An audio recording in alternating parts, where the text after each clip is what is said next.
Gli standard utilizzati nella soluzione Veneto Escape vanno dagli standard documentali a quelli di codifica a quelli infrastrutturali.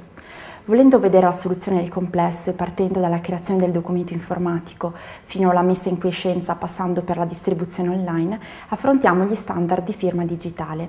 Questi sono normati e sono definiti dalle linee guida e dalle specifiche tecniche del DigitPA. Questi standard di firma digitale permettono di sottoscrivere digitalmente a piena validità legale i documenti informatici creati in ambito sanitario e in particolare nel progetto Veneto Escape i referti di laboratorio.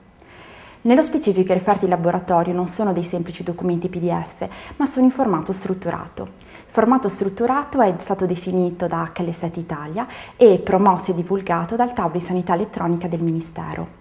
Standard strutturato significa che risponde allo standard CDA2, CDA Release 2, CDA sta per Clinical Document Architecture in versione 2. Permette, con l'utilizzo di codifiche standard quali il LOINC in questo progetto, di codificare tutti i risultati degli esami di laboratorio e di permettere la perfetta connessione con le cartelle di reparto e le cartelle dei medici di medicina generale e dei pediatri di libera scelta. Questa connessione permette l'interoperabilità semantica fra applicativi e tra aziende ed aziende.